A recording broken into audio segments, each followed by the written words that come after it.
my lane. Feel like you the one and I'm on one. So what it's gonna be? Baby, squad up. We finna go deep. Riding on a team. Got what you need. Baby, won't you keep me company? Give me something to do when I get lonely. I got something for you when we get home. If you let me put it down. When I hit the town, you should ride on. What's up? Happy Hump Day. Happy hump day, hump day. Happy Pride Month. Happy Pride Month. Yes. Happy summertime. Happy them kids is out of school. Happy we finna be on vacation. Happy we about to go to Paris and see Beyonce. Happy doing things.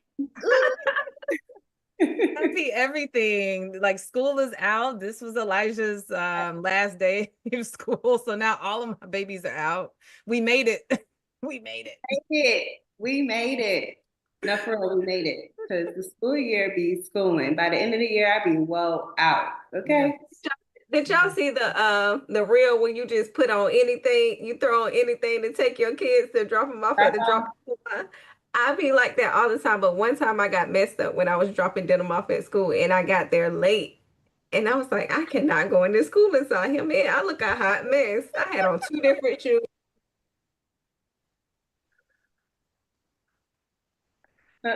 I can relate. I understand where she's coming from. Like, that drop off be hitting you up a little different by the time you throw on something real quick, have to, get your baby together. What were you saying, Sharelle? Welcome back. Yes, this camera better not be acting up on me again today, y'all. We're gonna have problems. No, you good. You good. Yeah. Don't do it today. But listen, just be throwing on anything. High water pants, jacket be right here. Put on your kids' jacket. But do you take the bonnet off? Because you can at least take the bonnet off, Sharelle. Take the bonnet off. See, I have tinted windows, so you can't see inside and you can't see, only I can see you. So it's okay for me to wear my bonnet when I'm dropping them off. But you're not going in the school though.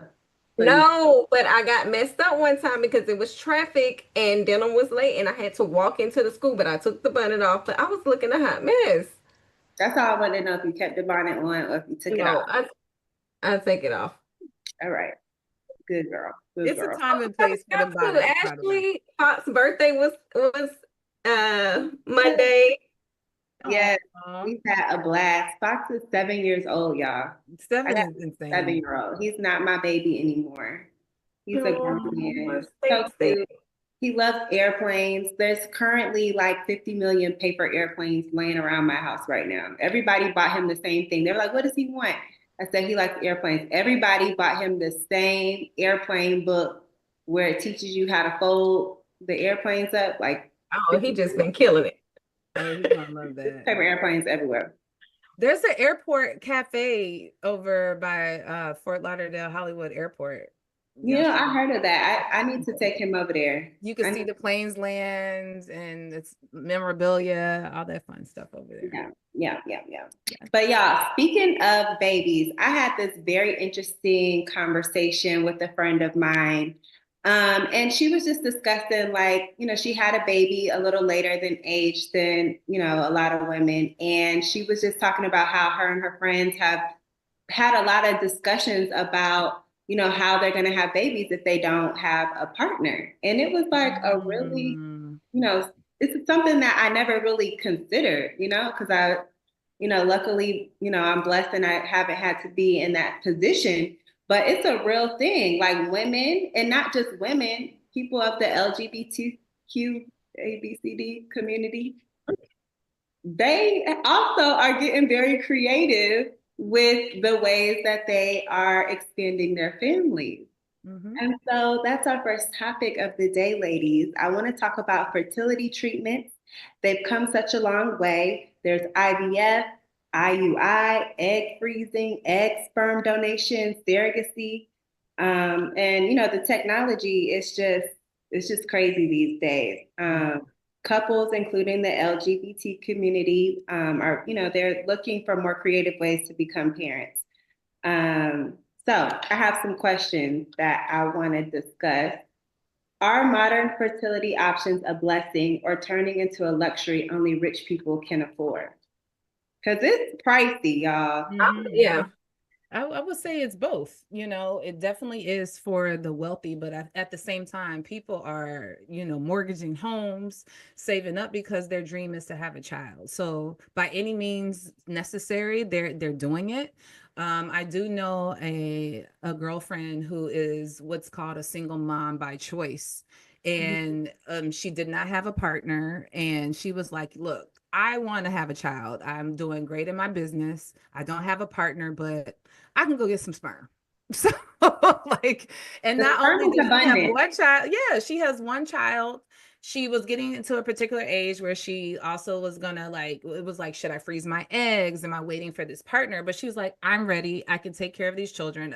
And I also have a support group of family that's nearby. So let me just go ahead and do it. She did it. So So not only what does did she she have do? one child, she ended up doing IVF Okay. and also use sperm donor to pretty much she picked who this man was, and not only does she Like have she one, knew she the have two. person? Like No, she oh, she didn't know the person. she picked him So out she of. was like a sperm bank and Yes, like it's like pretty put much the a catalog. catalog. It's like a catalog situation where you pick like they Yeah. get down to a T of like what their job, their profession is, if they've been to college or not, their eye color, their background, their ethnic background, just all these things. And you essentially can choose. So she chose a specific type of man, demographic, and then was able to conceive, had the child, and then a couple years later went back to that same guy that she chose. So now technically her children, two beautiful healthy daughters, are healthy and their siblings, and he won't know, and she's happy, she is thriving, the children are beautiful and healthy, and that's that. And she's living in her truth, and it was very expensive, but it's an investment. We all know this, the fact that we all have as many children as we do, they're an investment. Their investment in their education, mental health, physical being, household, food. It's a commitment. So if you're willing to take that on, then so be it. Do it by any means you can. Yeah. I mean, I definitely do think it's a luxury. I don't, even if I have the money or had the money, if I was in this position, I feel like I would still try to find a cheap way and go and go find somebody, you know what I'm saying, and That is do a it cheap the old way. school way. You know But what I'm saying? you're So dealing with the fact that they might want to come back or say, I don't want to be involved. well, Don't put me on that's child when you have support. to have your lawyer heavily, involved. You have your contracts where you write up every single little thing, the custody, the all of that. Like, have all of that laid out by your lawyer. But yeah, I feel like the IVF thing is definitely, it's a that's the luxury route, and Yeah. you're very blessed if you can, afford that Choose. route. Correct. But I love that that is an option for women these days because a lot of women are, wanting to start families a little later in life. They're focusing on their careers and, living out their dreams and everything. And so I think it's beautiful that, technology has afforded us that option now. Um, but yeah, I definitely think it's a luxury, a And you blessing, but a luxury. Yeah, and you also ultimately want a healthy child at the end of the day. So like, Yeah. this is God's work. And thank God that we do have doctors and in the medical Can field. y'all hear me? Mm-hmm. Yes, there You you have go. anything you want to I say, was just Sharelle? listen, I was just talking away, y'all. Oh Just What were you no. saying? Let us know. I was just talking away. I was trying to get my computer work. I'm just over here talking like I know y'all ain't cut me off. I need to talk. I didn't hear you. No, Yes. but I just feel like I love that science have given women more options. Mm-hmm. But let's not pretend, y'all. It's still a business. Like it's Mm-hmm. for the privilege. Um, I just feel like it's a whole money grab. IVF ain't cheap, egg freezing ain't cheap. And It's it's a not blessing, guaranteed to but it's work. also a business. At the end of the day, it's still a business. And it just sucks that, they Yeah. utilize it and take like for women who cannot get pregnant, or it's like you just made it such a huge business, and for people who can't afford it, it sucks. They're still left without having issues, bringing in a child or having a child. That brings me to my next question. Do you think women feel more pressure to freeze their eggs now that it's being marketed everywhere? Because literally, we hear it so much now, like, oh, you're 30, what? Oh, you need to go freeze you haven't freezed your eggs Yeah, yet? because they put fear in them. Yes, fear, pressure, all of that. Yeah. It's societal pressure. It's also your, our as women too, and men, but as women, our hormones definitely do have a window, obviously. Pregnancies become complicated the older you get. It's facts. It's medical facts. It is what it is. So I get it. It's also just pressure with your family too. Like, what if you're the only, sibling that is like, look, I don't have any kids, but your sisters and brothers gave me some grandkids. So it's societal pressure. And then also just like, we're in a space too of like, you can do it all. Like women, we can do it all. We're, like you can balance home, you can balance life, you can balance children and the rearing of all of that. So it has definitely been marketed as like, I feel like almost a sense of community, like almost like, look, I've done it. People are being honest about it, because before it used to be faux pas, and now people are saying, I've done it, it worked, here's the evidence.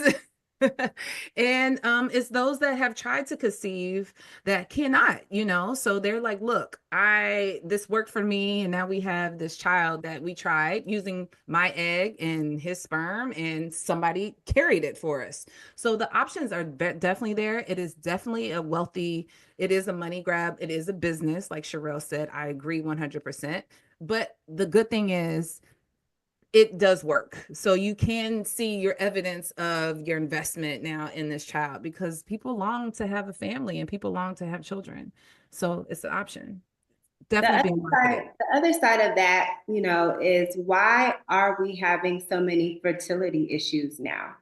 Like back in the day, were women having fibroids and uterine cancer and all these things? Like, You didn't have any of those issues really, or they wasn't. Why don't we get down to the bottom of that instead of pushing, the IVF and the egg freezing and all of that? Well, they don't want to get down to the bottom of it. It's just like with somebody with cancer. They don't want to give you the. Mm-hmm. It's a business. Yes, it's a business. And that can go down to environmental. There's more cars, there's more infrastructure. We have cell phones now. We have radiology, like all radiation. All of these things are more abundant now, that as well as, just what we're eating. It's down to nutrition. We used to grow our own fruits and vegetables. We used to cook more at home, all these things. So it's environmental, it's nutritional, and it's just, but at the same time, science has evolved, and, it's there as an option, just like we can get into it, but like, it's like big pharma, they're willing to say, hey, this is the easiest, solution. Here's a drug. Whereas same here, like before, you just be like, you go have a good time in your bedroom and oops, you're having a baby. So like, it's definitely a difference, but I feel like it's environmental, it's really, it's a lot going on. All them hormones they put in their hormones food. in the food, And the it's baby girls are having their periods earlier now. Yes, yes. But have you seen the latest studies though? Single women are choosing not to have children. We're actually lower in our population than we have been in years. So they're encouraging people to have babies. Hence our issues with Plan Bs and abortions and things that they're ruling out in these different states is a big deal. They want us to have these kids, but don't want to give the support. So do y'all think health insurance should cover IVF and egg freezing, just like they cover other medical needs and costs? I definitely think so. We pay for it. That's what we pay for insurance for, right? Anything medical, they should cover. Baby. Correct. We offer these services. We cover right. Yeah. Yeah. I agree. Or it should be at least if they don't cover, it should be like an add-on. You know, like how they do Of insurance course. with your car. It should at least be an add-on for people to choose to Yeah. cover because it's the whole insurance is a whole that's a whole nother topic. Exactly. I A was just about to say we can get into that too because it's like we even think of like paternity leave and versus maternity leave. They're even giving men off now. So like technically should men be able to, you know, have that covered with their insurance too? If you have a couple that should be double. You know what I mean? Like the fact that you're trying to have a child and bring that child into your life. It should definitely be some coverage at some point. But I think they're looking at it as it's optional and it's voluntary. Yeah. Yeah. So let's talk about the other creative ways. Let's talk about, our lesbian and our gay friends. Happy I Pride. hear them doing some other creative ways to make families. And I've even heard where it's like a single female will find like a gay couple Mm-hmm.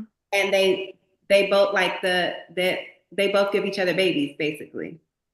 Like the woman doesn't have a partner, so one of the gay men will give her babies. And sometimes I heard like the story I'm thinking of, they used like a surrogate for the gay couple's children, but like she gave their eggs and they gave their sperm for their babies and they raised them together Hmm. and they lived like on the same street and it seemed like a beautiful thing. Yeah. So people are really out here finding very creative ways to like They've been very creative. Mm-hmm. I was about to say you got to get creative. Like, and we always say it takes a village. So it does. if somebody wants to be a parent, let them be. Mhm. I wonder though, when the kids get older, how they explain the situation though. Especially because they throw a surrogate in there. That's a lot, like that's a lot. It's an honest conversation. I feel like they would have to say, like Sure, but obviously like, what science age? wise, two men cannot have children and two women cannot, right? Obviously, men cannot carry children. So I'm sure I cannot speak to this, but I'm sure it's honest conversation like, oh, you have two dads. or you have, like this is your mama I that think carries it. I don't know. I think they should be honest with their children when they're at an age that they can understand because what you don't want Mhm. is for society or, their peers to tease them and then they figure out learn it that way. Now you're mentally messing with them. So Right. if you're gonna go that route, I definitely think you should teach your children before the streets teach them. I Let agree. them know, teach them the science of how all this happened because some don't. They make their kids believe, and it's sad, and I hate that they make their kids believe that we created you, and that's not true.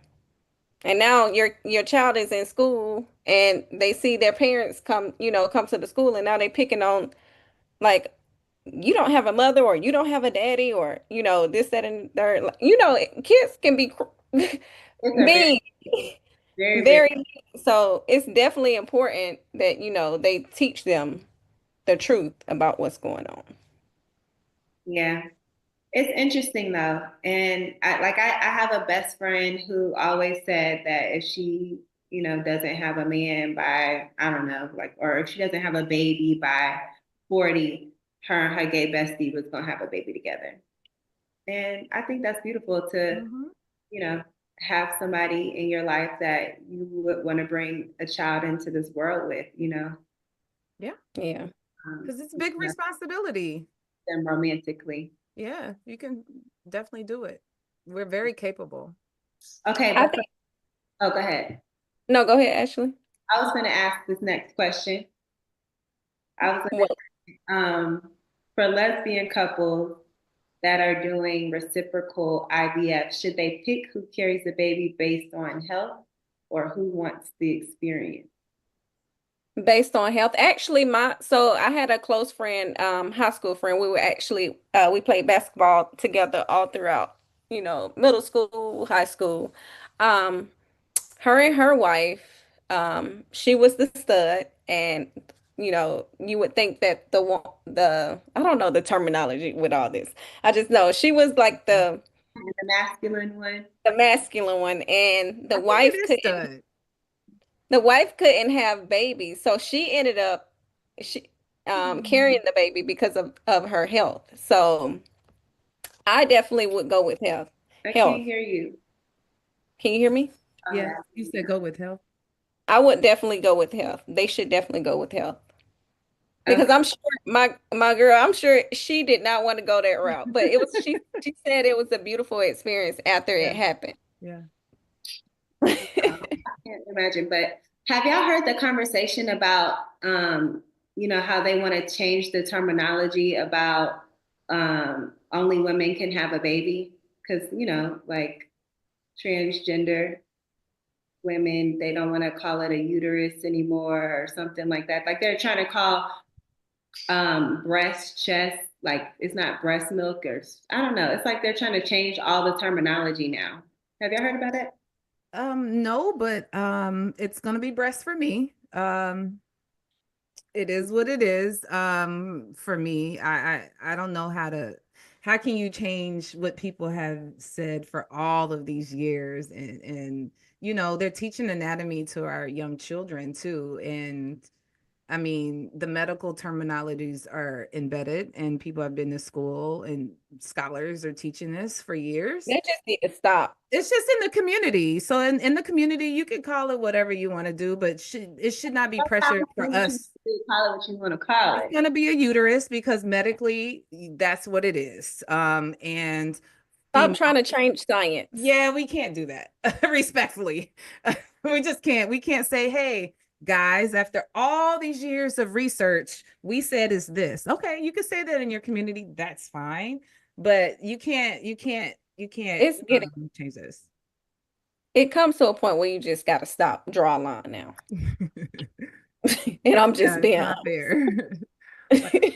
We have a uterus. There's uterine cancer for a reason. Just like it's, certain cancers and colon cancers, there's just everything. Prostate cancer for Prostate. me. Yeah, there's it just is what it is. And people specialize in this. So we can't discredit people's medical field and backgrounds and terminology and anatomies. This is anatomy. It is. It was definitely in Genesis.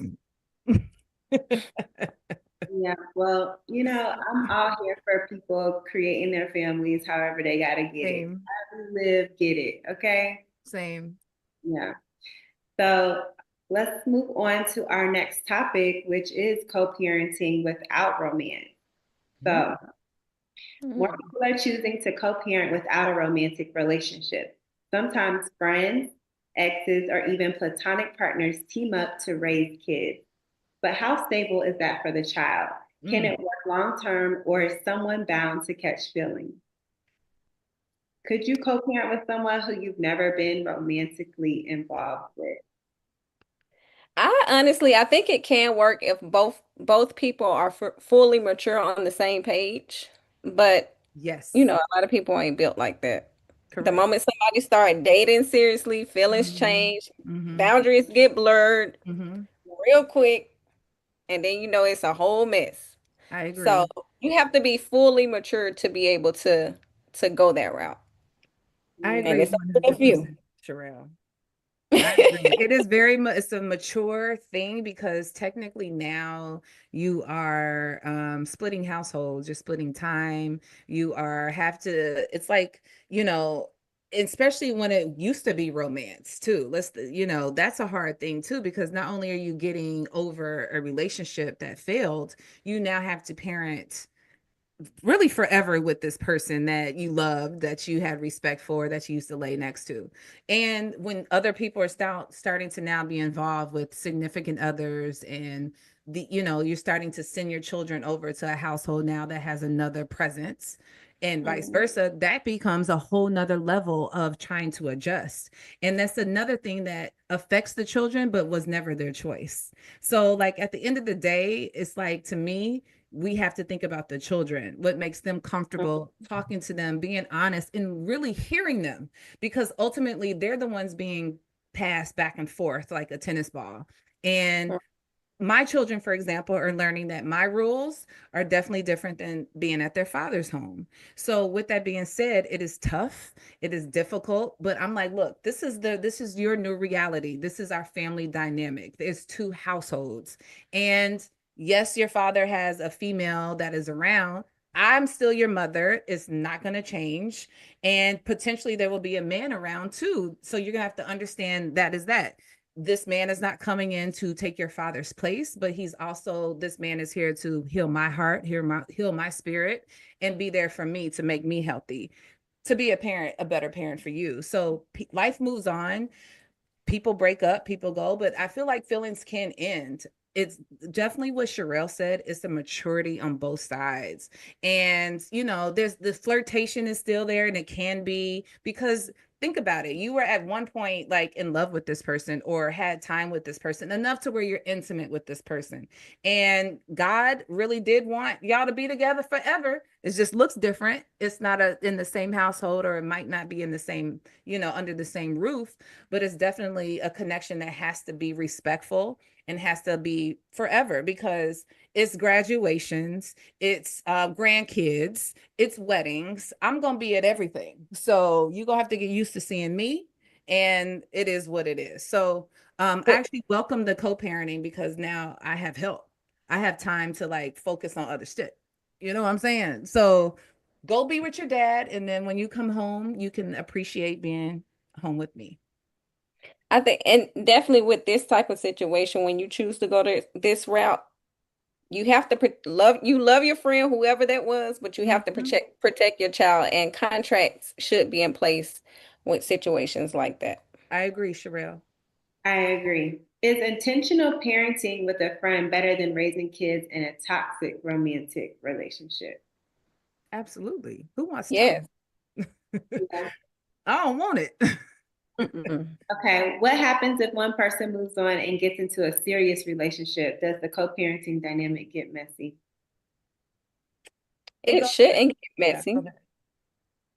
Yeah. It just goes back to what you were saying, Sharelle. It's about maturity. Like it's about really understanding. Like I always say this. Like I pray and hope that my ex, the father of my children, finds someone that's healthy. I want you to be healthy to make the same decisions that you can make, sound decisions that you would make for our family, even though you are not the head of this household anymore. You still are very much in the loop of making sure our children still stay the course of what we in place for them, whether it's schooling, religious things, household respect, all these things. So like I always have encouraged to know who this woman is and to know who my children are be around. But I'm so blessed that my children are older to where they can make one phone call and either I'm coming to get them or they can be in an Uber to come home. My house is always open to my children. So it's a blessing that my children are older to where they can navigate between the two households or can speak up. And that comes from therapy, that comes from time. And it also comes for reinsurance of me teaching them that you don't have to be in a situation you don't want to be in. Yes, your father has time with you. Yes, you should be there, but I'm not going to force it at all. Yeah, I agree. That's good. You need to do a whole co-parenting class, Alexis. I'm down. Honestly, easy though. It's not easy. My co-parenting, when I was in my past relationship, it was everyone got along with everyone, and of course, when you're mature and everyone, especially with Chad, when Chad and I was together and his kid's mom, we all got along. Like everyone communicated. It got to a point where they would just call me all the time. So it's all about being mature. Yeah. You have to be mature, and you have to make sure that your kids speak up and they feel comfortable around whoever that other person is bringing into that relationship. Yeah. Okay, but y'all talking about people y'all been with. What about somebody you don't share any romantic feelings for, never have, never would? I mean, that's even tougher because, like, what if it was like a one night stand or something? That happens, you know? And unfortunately, I can't speak on that, but that's also it's a tougher situation too, because you don't know this person. And it's tough on the children. I just always go back to the kids. Like, people get involved. Like, we see it all the time in the blogs of like parent, like, you know, people are divorcing and there's still some energy and bitterness and heaviness, and it's competitive. And I don't like when, you know, people that are splitting use the child. So I just always go back to the children. And I want to know who is around my kids, like who is But I don't texting think it. I don't think who it is, would. you know, who is around. Will you? Can y'all hear me? Yeah. I don't think it would affect. It would be worse if y'all didn't have any involvements. The only time people like really trip and it affects them more is when they were emotionally or soul tied together. Mm-hmm. If like me and let's say my friend and I decided to have a child and then they get into a serious relationship, because we're on a friend level and we're mature and we understand, you know, we both have the same love and care and attention towards our child that we brought in together. We're not, I wouldn't believe that you would make a crazy decision to bring somebody that in to jeopardize that child. I don't think it would be as messy as dealing with somebody who you were sexually connected with. It's just messy if the situation's messy. You know what I mean? Like, I just look at it just like, again, what you're saying, Sharelle, it's about maturity, you know? If you don't know this person, that's when it starts getting real, you know, up and down and volatile, just because you're just like, I don't know this person. I don't, but we have to share blood. You know what I mean? That's when it gets sticky, I think. But if you're friends and you know boundaries and you can get along, then it should be a maturity thing. Children are definitely a huge maturity thing. You have to be mature. Have to. Yeah. Okay. Well, that's that. Mm. What y'all want to talk about next? We got a few more topics. Sharelle, you got the next one? I will get into it. Let's get into the whole trans athlete AB Hernandez story. I saw that. The inclusion of trans athletes has become one of the most polarizing debates in sports. AB Hernandez's recent win highlights the ongoing debate around fairness, biology, and identity. Does we always everybody always get, you know, it gets emotional Mm-hmm. when you start talking about this, because I don't think it's fair or it's right when a male who they become a transgender and they are able to play in female sports. So I just don't. this was a boy who This is in high school now. transitioned I feel to like a we've female. seen it in like other sports, but this is at a high school. And I guess the student is transgender and she, this is where I messed up. Um, them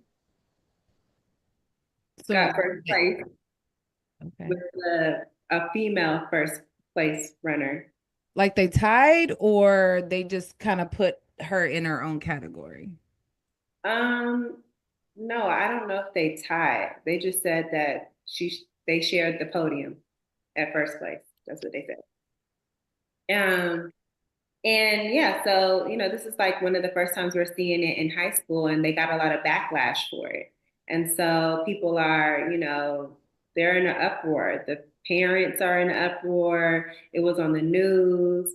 And I feel really bad, because this is a high school student. You know what I mean? Imagine like you're this person. It's already hard enough coming out as transgender. I'm sure that's the whole journey in itself. Mm-hmm. And then, now you're in the spotlight, you're on the news, you did great at the sport, obviously, and you're getting all this hate for it. And that's where like I feel conflicted. Like I don't believe that transgender, people should, be able to compete with women. Like if you are born a male, I feel like you need to compete with men. But I do feel conflicted because like they're humans and I know that person feels terrible. I know they feel however they feel, but it's just hard, like you were born one way and it gives you certain advantages over, females. A man's strength is stronger than a woman's strength. And if you're competing in a physical sport, then it makes a difference. And also, when we're talking about sports, they get on athletes about performance enhancement drugs and all kinds of things. So if you're, taking whatever you're taking to, you know,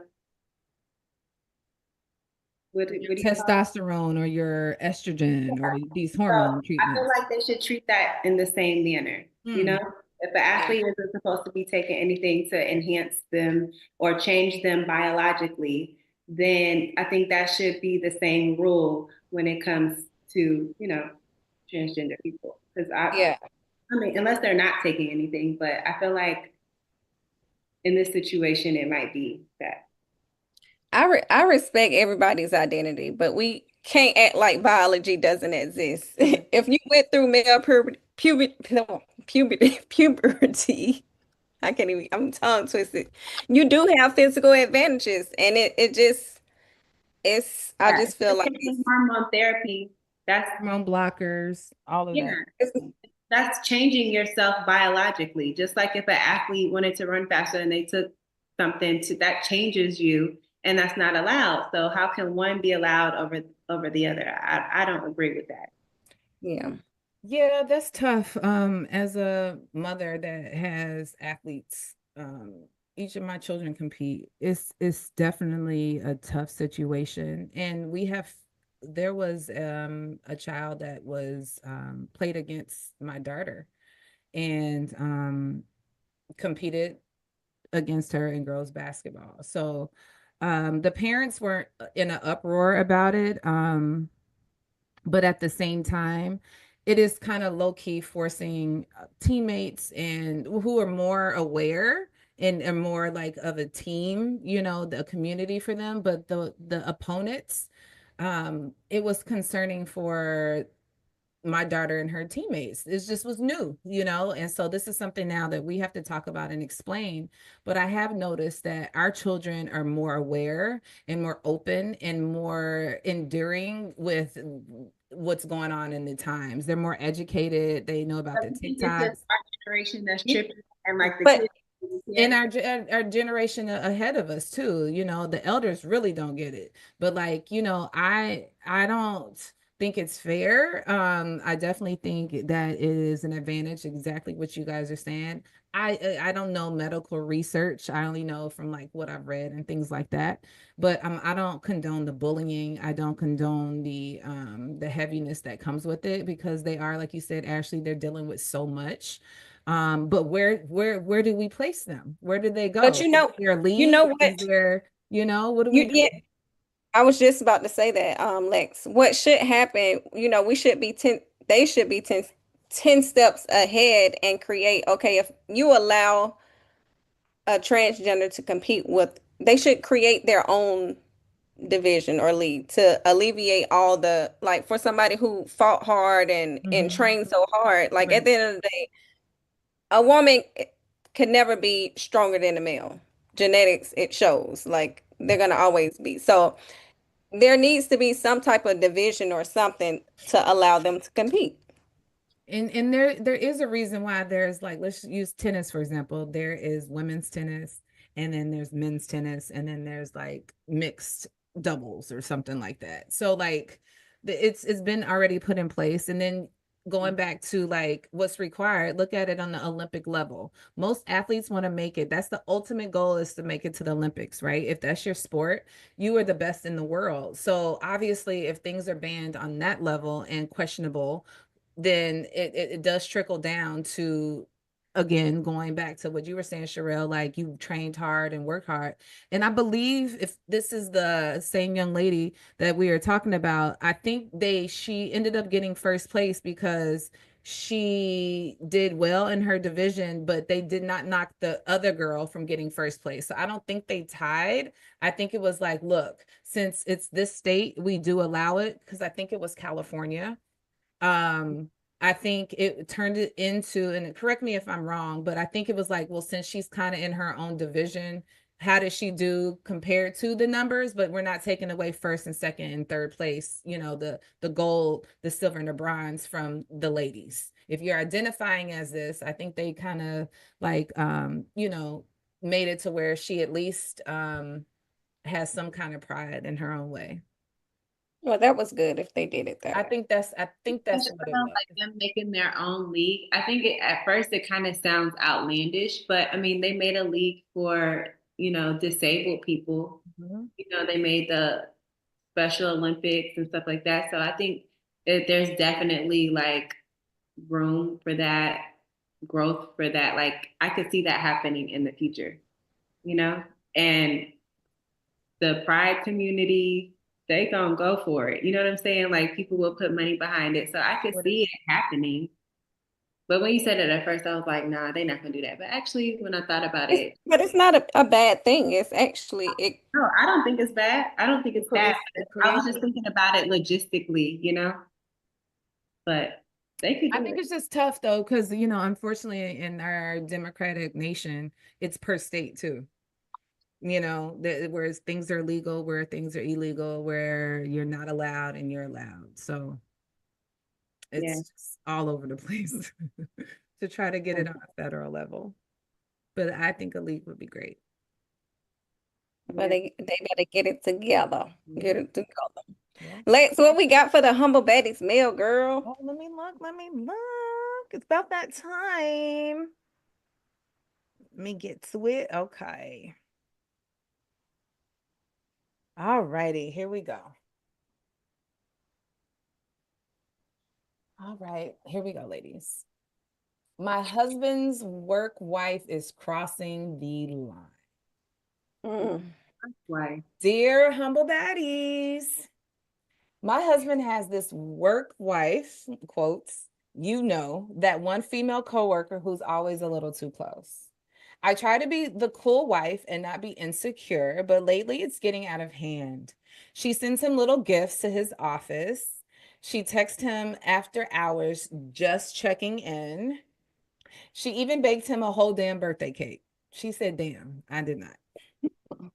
Last week, she accidentally called him babe in a group text with his coworkers. When I confronted him, he said I was being dramatic and jealous and that they were just close friends.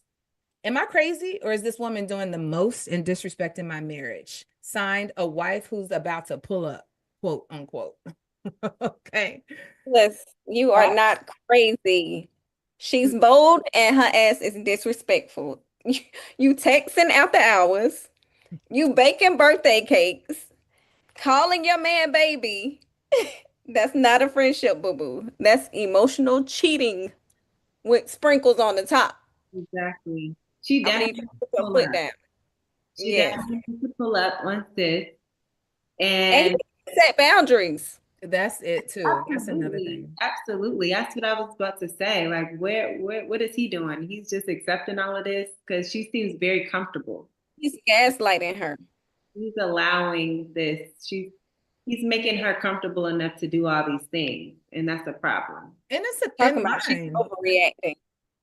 She's definitely not overreacting. I think we are all in unison that we agree that this is definitely crossing some lines. It's disrespectful, and it's definitely on your husband too to honestly be the boundary person. He is allowing these things, but honestly, I feel like he's communicating with you that the fact that you are one, seeing text messages, two, you know about the gifts, you know about the birthday cakes. He's communicating that, but you have to let him know how this makes you feel. This is not appropriate behavior and you're not comfortable with this. So he needs to know, he needs to be put on notice and things need to be changed. And so does this lady. But she did tell him, he told her that she was overreacting. Yeah. He's gaslighting her. This is very much like, this makes me feel like I am not, you know, I don't because like if the shoes were reversed, he would have been pulled up. Like, come on now. Stop it. Yeah. You know, it reminds me of Baby Boy. You know that scene in Baby Boy? Right. I would pull up to that job and I'm on both of them in front of everybody. Yeah, because they're ultimately spending a lot of time together. It's after hours. It's not appropriate. You know what I mean? And there are such things as work affairs and people dealing with that. And it's a little too close for comfort. I mean, obviously the whole office can sing happy birthday to you, but you know, I'm your wife. Like, it's a little different over here. She at home baking you a cake. That's crazy. Damn mind. That allows this. She was better off going to Publix. You know, we gonna ask if it's a Publix cake. Usually a no-go. So it's all wrong. He might need to disrespectful. Quit, get a new job. Yes. So sis, pull up, speak up, and have your boundaries, and he needs to follow accordingly, and so does this lady. Exactly. Well, we hope we answered your concerns, because we need you to resolve this, because we don't want to have to pull up with you. You know, Humble Baddies got you, girl. But that is it. I cannot talk tonight. Okay. That is it for Humble Baddies, you guys. If y'all have any questions, concerns, comments, anything that y'all want to speak on, hit up contact@humblebaddies.com. I'm Sharelle Rosado. You can find me at Sharelle Rosado _ on Instagram, and also follow our podcast, Humble Baddies Podcast on Instagram. Subscribe to us at Humble Baddies Podcast. I'm Ashley Nicole. You can find me at Ashley Nicole on Instagram. Ashley _ Ashley. I don't know. I'm tired. You'll find me though. And you can find me on Instagram at Alexis _Stoudemire. All right, y'all. Love y'all. Until next time. See you on Monday. Good night. Pull up, sis. Pull up.